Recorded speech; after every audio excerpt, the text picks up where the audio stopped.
NEET 2025 का ये question है। Two identical charge conducting spheres A and B have their centres separated by a certain distance. Charge on each sphere is Q and the force of repulsion between them is F. A third identical uncharged conducting sphere is brought in contact with sphere A and then with B and finally removed from both. New force of repulsion between two spheres A and B bracket में इसमें है radii of A and B are negligible compared to the distance of separation so that the calculating force between them they can be considered as a point at the best given as। यहाँ पे इस question का solution देखेंगे तो initially क्या है कि दो स्फीयर है, इस तरीके से दो स्फीयर है, ये हो गया दो स्फीयर, ये हो गया ए और ये हो गया बी। दोनों पे चार्ज कैसा है, सेम है। दोनों पे चार्ज कैसा, ये क्यू है, ये क्यू है, ये क्यू है और ये क्यू है। दोनों का रेडियस नेग्लिजिबल है, तो एक बड़ा छोटा हो गया तो इससे फ़र्क नहीं पड़ना चाहिए। ये इसका सेपरेशन है आर, तो इसका जो कूलम्बिक फोर्स है वो एफ की वैल्यू है K Q square upon R square. ठीक है, ये इसका इनिशियल सिचुएशन है। अब एक थर्ड स्फीयर लाया गया सी और दोनों को पहले ए से टच करवाया गया, फिर निकाल करके उसको बी से टच करवाया गया, थर्ड स्फीयर सी को। तो ये है ए स्फीयर जिस पे चार्ज है क्यू, और इसको एक अनचार्ज्ड सी स्फीयर से टच करवाया गया जिस पे कोई चार्ज नहीं था। टच कराने के बाद दोनों बॉल पे ए और सी पे इस पे चार्ज हो गया हमारे पास Q/2 और इस पे चार्ज हो गया Q/2। कैसे लिखे हम लोग, तो charge distribution method identical body के अंदर होता है Q + 0 divide by 2 is equals to Q/2 each. ठीक है, ईच। तो ये दोनों बॉडी पे चार्ज आ गया। अब क्या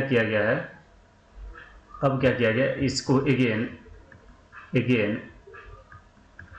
बी पे जो चार्ज Q था बी पे, और इसको C से फिर से टच करवाया गया। थर्ड स्फीयर C को उठा करके अब B से टच करवा देगा। अब इस पे इनिशियली चार्ज कितना था, Q/2।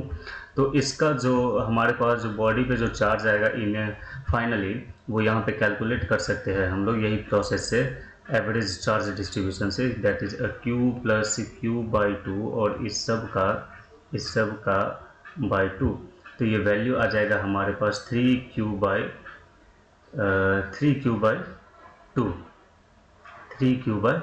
Divided by 2।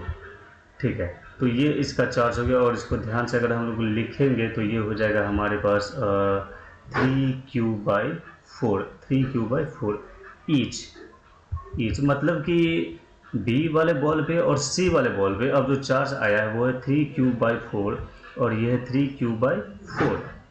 ठीक है, ये दोनों पे चार्ज आ गया। अब फिर से क्या किया गया कि न्यू फोर्स निकाला गया किस पे, तो ए पे अब फाइनल चार्ज हो गया है, ए पे अब फाइनल चार्ज है Q/2 और बी पे जो फाइनल चार्ज है वो है 3Q/4। तो इसको हम लोग क्या करेंगे, यहाँ पे कैलकुलेट करेंगे न्यू फोर्स से डिस्टेंस सेम रखा गया दो बॉल के बीच में, जैसे कि ये बॉल ए है और ये बॉल बी है, और दोनों के बीच में अगेन डिस्टेंस आर ही रखा गया है, और इस पे जो चार्ज है वो है Q/2 और इस पे जो चार्ज है वो है 3Q/4। तो इसका जो फाइनल फोर्स का नाम रखा है F', इसकी वैल्यू हो जाएगी K × Q/2 × 3Q/4 divided by R²। तो इसकी जो वैल्यू आएगी F' is equals to K × Q² और ये इधर आ जाएगा 3/8 डिवाइडेड बाई R², और ये पूरा वैल्यू इनिशियल फोर्स के इक्वल है, ये F के इक्वल है। तो फाइनल जो आंसर होगा इसका F' is equals to 3/8 initial force F, इससे घट जाएगा 3/8 टाइम्स हो जाएगा ये। तो इसका जो आंसर आएगा हमारे पास वो यहाँ पे आंसर देखेंगे 3/8, ऑप्शन नंबर 2 इसका करेक्ट हो जाएगा। ये इसका ऑप्शन होगा, ऑप्शन नंबर 2। ठीक है।